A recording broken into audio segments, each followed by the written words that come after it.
Halo Sobat Sosmed, kalian pasti pernah nonton film ini dong? Ibunya Dewi ambil ya? Iya, Wi. Kurang ajar si Jaka teh kunaon kelakuan anak. Atau ini?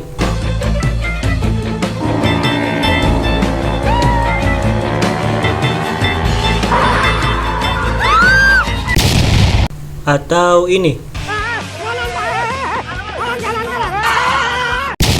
Iya, pastinya udah pada tahu dong. Tapi kalian pernah berpikir enggak sih, alur cerita film ini tuh gimana? Terkesan biasa aja, atau luar biasa? Atau bosen gitu-gitu aja? Daripada penasaran, mari kita bahas alur cerita yang ada di FTV. Sebelum mulai, ayo klik tombol subscribe-nya dulu ya Sobat Sosmed, agar tidak ketinggalan info-info menarik lainnya. Terima kasih. From up here, the world seems small. We can sit together. It's so Berikut 7 adegan FTV yang membuat penontonnya hafal. Pertemuan yang tak disengaja. Adegan pertama dalam sebuah FTV pasti langsung dimulai dengan sebuah konflik yang tidak sengaja antar karakter utama, seperti saling bertabrakan,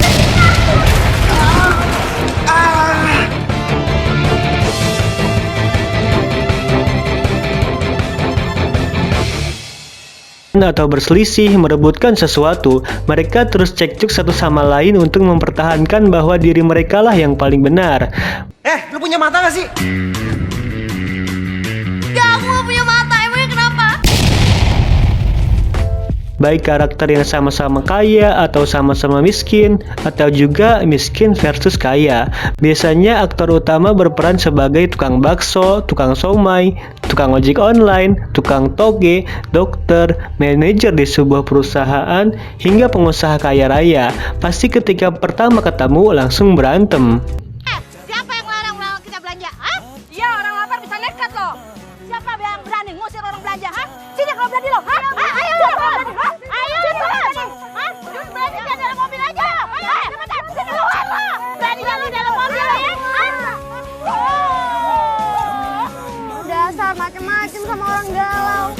Kedua karakter utama harus kerjasama melakukan sesuatu. Setelah pertemuan pertama yang nggak sengaja dan berujung berantem, pasti mereka akan ketemu lagi. Entah karena dijodohkan, entah karena satu kantor, entah karena satu lapak jualan. Pokoknya takdir Tuhan udah menggariskan mereka harus ketemu. Lu tuh makhluk apaan sih?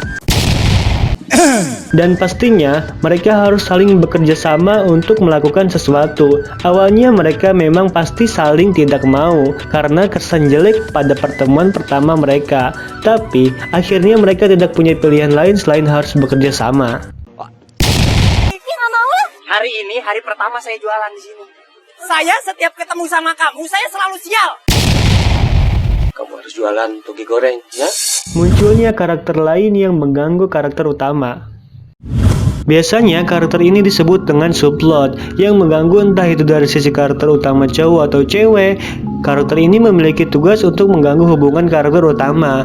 Bisa jadi itu sebagai pacar, tunangan, teman dekat, teman tapi sayang, atau mantan yang ngajak balikan. Karakter subplot pasti akan menghalalkan segala cara untuk memisahkan karakter utama.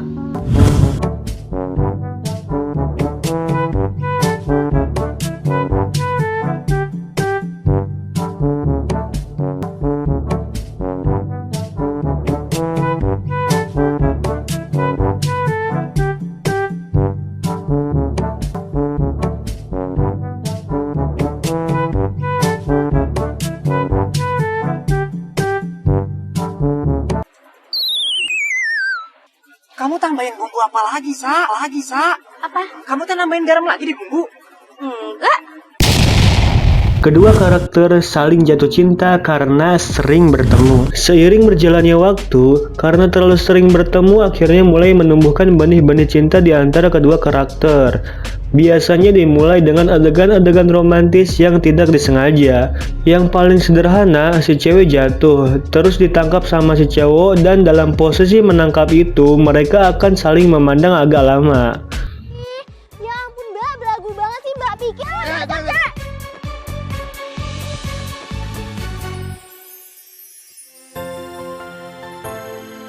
Sayang.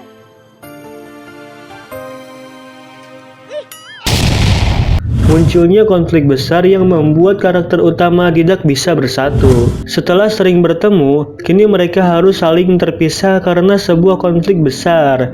Entah itu karena kesalahpahaman yang disebabkan oleh karakter subplot, bisa juga karena muncul sebuah fakta baru tentang karakter utama yang akhirnya mengecewakan karakter lainnya.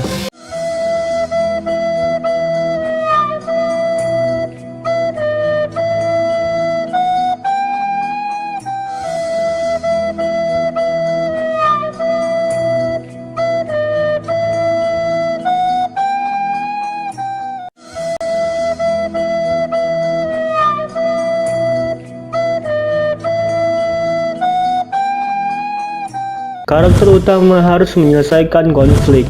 Setelah beberapa waktu, konflik besar yang muncul tadi perlu diselesaikan. Karena rasa cintanya yang lebih besar dari egonya, karakter utama akhirnya berusaha untuk menyelesaikan konflik. Awalnya, usaha yang dilakukannya selalu gagal dan mengalami hambatan. Tapi dia tidak menyerah. Akhirnya berkat usaha dan kegigihannya, konflik tersebut dapat terselesaikan.